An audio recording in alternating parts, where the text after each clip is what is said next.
In light of ongoing efforts to improve the quality and services offered to the public, Antigua and Barbuda is hosting a critical meeting on ICTs, taxation and customs reform in the Caribbean. The initiative seeks to foster competitive growth and economic management in the 12 participating countries. Sean Thomas reports on the workshop, which ends on May 1. Key stakeholders representing global and regional governments and the private sector are meeting to look at the way forward to fully implement electronic government and the public sector transformation. Minister of State with responsibility for Information Broadcasting, Science and Technology, Dr. The Honorable Edmund Mansour, welcomes the participants and declares the workshop open. The Technology Minister considers the meeting timely given the emerging trends in ICTs and describes ICTs as a major transformative mechanism.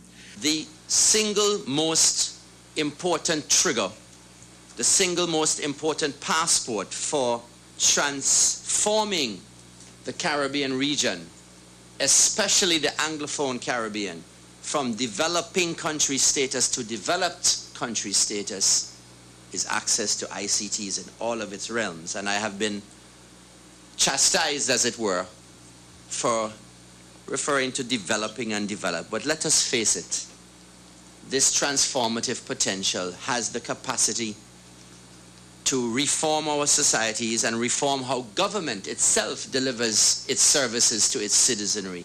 Gone are the days when people should be lining up to transact any business with government. On behalf of my colleague, the Honorable Harold Lovell, Minister of Finance, that we welcome the collaboration with the IMF and the World Bank. And at the Ministry of Information, we certainly have a large appetite for any collaboration that will result in any framework that will help to improve the quality of lives of people generally. During the week, focus will be placed on e-security, public sector transformation, infrastructure, and supporting policy and legal frameworks, taxation solutions, customs and regional training and support center, as well as public financial management. World Bank's Global Practice Leader on E-Government Applications of the ICT Sector Unit, Deepak Bhatia, is pleased that the agenda was set by the participants. Primarily what we are looking at is really to try and bring both economic management, growth, and regional integration and competitiveness to these 12 countries. And the areas of focus in this program are primarily public financial management, customs and tax administration. As was indicated when we spoke to the 12 countries, one of the key needs that they identified as part of ICT was really in the area of both e-security as well as disaster recovery backup.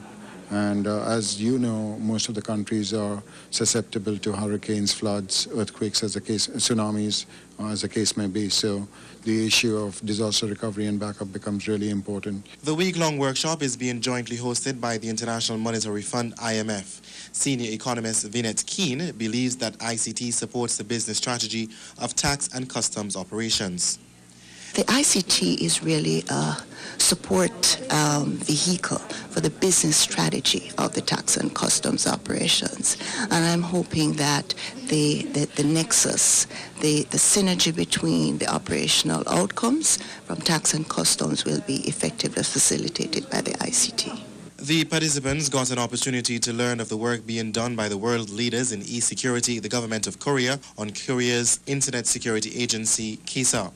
The workshop is part of the 3-year program sponsored by the Canadian International Development Agency. Sean Thomas, ABS News.